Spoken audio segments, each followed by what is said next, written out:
At this point in the commencement exercises, it is our honor to give a special recognition to an individual who has related to the mission of Springfield College. This is a person who, in a very special sense, exemplifies the personal qualities of high idealism and dedication to human service that Springfield College has sought to cultivate in its students. Today, we have with us an individual who has been recommended for an honorary degree by a committee of the Board of Trustees. Dr. Potvin, Provost and Vice President for Academic Affairs, will you please join me as we proceed with conferring the honorary degree?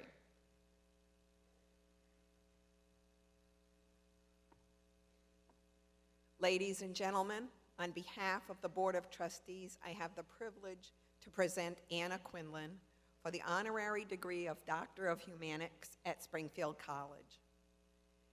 Anna Quindlan, as a Pulitzer Prize-winning journalist, prolific and best-selling author, and social critic, you have shared your perspective on subjects ranging from the personal to the universal and brought important dialogue on the topics of families, women, and children. Recognized as one of the top 100 outstanding journalists in the United States of the last 100 years, your career has been an inspiration to others who want to share their voices. As evidenced by your eponymous recognition through the Child Welfare League of America's Anna Quindlan Award for Excellence in Journalism on behalf of children and families, and as an American Academy of Arts and Sciences Fellow, you embody the Springfield College ideal of leadership in service to others. Because of you, by your character and accomplishments, exemplify humanics, which emphasizes dedication of the whole person, spirit, mind, and body, for leadership in service to humanity. The trustees of Springfield College join in recognizing your achievements by conferring upon you the Doctor of Humanics honoris causa.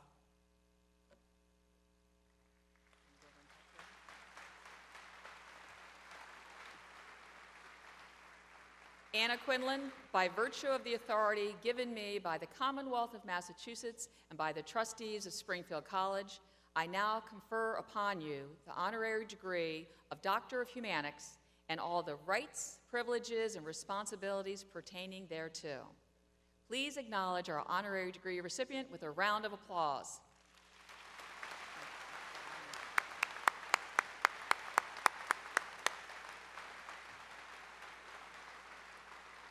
Anna Quindlan has graciously agreed to deliver today's commencement address. The podium is yours.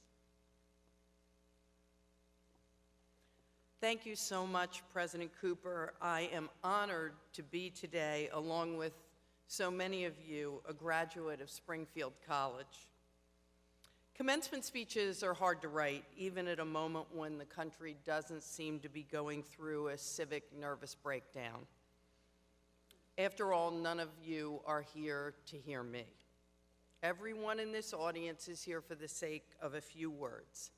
The name of someone they love, or their own name, a great signifier in the continuum of life. It's almost the only thing I remember from my own commencement, even though the legendary anthropologist Margaret Mead was the commencement speaker. I remember these words, Anna Marie Quindlan, and the look on my father's face as they were uttered. So I know from experience that it's tempting on this particular day to think yourself done. The papers have been written, the tests taken, the grades tabulated. Your diploma will prove it, an imprimatur on hard work and a deep dive into some discipline. Today, you're finished, right? No. If you are somehow done today with learning, with reading, with growing, with self-examination, then you will have done an enormous disservice to this place and, more important, to yourself. I understand the temptation, the thirst for a checklist to give shape to the present and the future. College? Done. Job? Done. House, spouse, children? Done, done, done. But that's not really how it works. The job may not last or may not satisfy. The person with whom you share your life will be different year 25 than year 5. I can tell you as someone who has been married for 4 decades. And if you think your children are going to stay the same, toddler to teenager, boy, do I have news for you. For those of you going into health sciences, think of how the landscape has changed just over the last 50 years, when hip replacements were rare and wellness was a non-existent idea. In sports, the focus might once have been solely on men and boys. You won't make that mistake. And in arts and sciences, someone might once have asked what you plan to do with an English major. Actually, they might still do so, even all those years after I graduated as one, when not long ago I read that the CEO of one of America's great tech companies prefers English majors because they have writing and communication skills that are invaluable. There are, after all, in this audience this morning, people who grew up with the understanding that a telephone had a cord and that it lived permanently on the kitchen wall. My point by saying that isn't to enshrine the good old days, which weren't so good for lots of us. The point is that the world is changing ever faster, as you know, and we all need to change with it. That's often couched as a challenge, when in fact it's a gift. The part of us that is weak and needy and fearful seeks what we call closure, unshakable ground beneath our feet. We slavishly seek to lock down the facts of our lives because we're afraid. Caution is nothing but fear dressed up as common sense. Coloring books have come back into vogue for adults because there's nothing quite so soothing as coloring inside the lines. The road less traveled? Popular poem, unpopular life choice. The well-trod road seems so much safer. But I can tell you today absolutely that the most terrifying changes I made in my life, and the ones that other people saw as most foolhardy, are the ones that brought me greatest rewards. Because of some strange little voice within myself, I zigged when I was expected to zag. I traded more good jobs than most people had ever had for new roles I thought were even scarier and chancier and potentially more satisfying.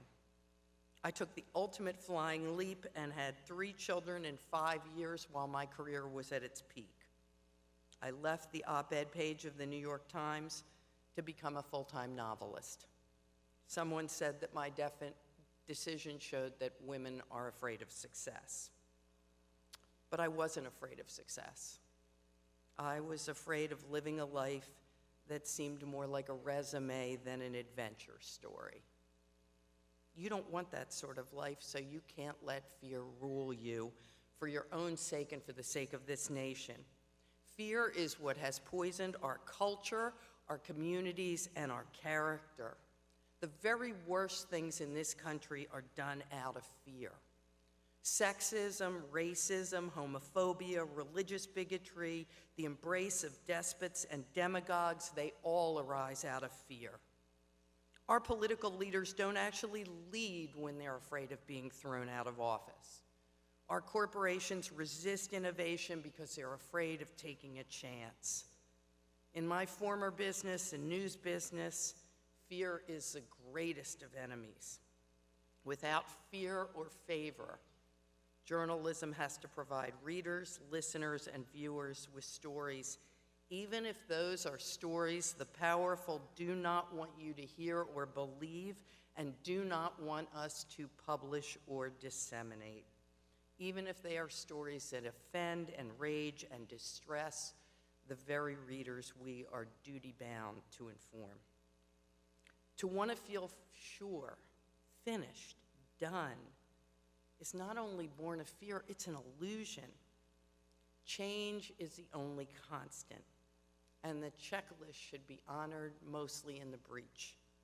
I mean, what are the public names you recall sitting there of those people who did exactly what was considered the right thing, who followed the template, you can't come up with one of them, because the people we know, the people we admire, are deviants in the best sense of that word. Bill Gates, Oprah Winfrey, Jane Austen, Frank Lloyd Wright, Lin-Manuel Miranda, Marie Curie, Toni Morrison, they all threw out the checklist and snapped their fingers at business as usual. Now, as a mother, I know that your family members may love the certainty of that checklist. They may think that's a first step in having you do better than they did. But maybe all of you will redefine what doing better means. If you are people who see race and ethnicity, sexual orientation, and gender identification as attributes, not stereotypes, you will have done better than my generation did. If those of you who are male recognize in every way that those of us who are female are capable, equal, and human and live that in the way you behave, you will have done better than my generation did. And on a more personal level, if you as a group ditch what has somehow become the 80-hour work week and return us to a sane investment in our professional lives, you will have done better than my generation did. We've worked hard to pass on to our children a better world, but we sometimes made a grave error in thinking that doing better is mathematical when it's really spiritual. Maybe I'm preaching to the converted when I say this at a Springfield College commencement. Your president says that one of the best parts of her job is that you are good people. After all, this is a place that from the very beginning has emphasized not a course of study, but a way of living, not a curriculum, but a whole person. Data tells us, know it or not, it was also a place that forced all of you to major in happiness. When he was first beginning his career as a psychologist, Peter Salovey, who's now the president of Yale, did experiments on altruism, and this is what he found, that when people are happy, they're more likely to give to others. And conversely, that when people give to others, as you have, they feel happier. He called this effect feel good, and do good, feel good. In other words, his research found that it's not square footage or big bonuses or pharmaceuticals that will save us as a society. At a time when disaffection and depression seem to be ruling principles, his science tells us that if we do unto others, we will feel better about ourselves and the world around us. Do unto others has been a ruling principle at this college where, as you know, students perform so many hours of community service. But please, above all, don't consider yourselves done with that as you leave here. I hope that you all go out in the world and do well. But if you do not do good, doing well is not good enough. Instead of saying, I did community service in college, I hope you will someday be able to say instead, I started doing community service in college, and I have been doing it ever since. Perhaps my favorite quote, and the one I evoke most often, is from the great writer Henry James. 3 things in human life are important. The first is to be kind. The second is to be kind. And the third is to be kind. If you do that, you will have done better than my generation, because we today have a world with too much of the kindness leached out of it that seems to have lost track of the most valuable verse from the New Testament, the one about loving your neighbor. Our obligation to our fellows is never finished, and the people who deny or forget that may graduate, but will have learned nothing. And so I hope you leave here today with the understanding that your diploma represents not a period at the end of a sentence, or not even an exclamation point, although, Lord, I know it feels like that today. It represents a question mark. Will I be a good citizen of the world? Will I make it better just by showing up? Who is the person I want to be and will become? The classroom is everywhere, and it's forever. There are no papers and no exams, except the one you give yourself every day by searching your own heart. In that biggest of all tests, I wish you all A's. Thank you very much.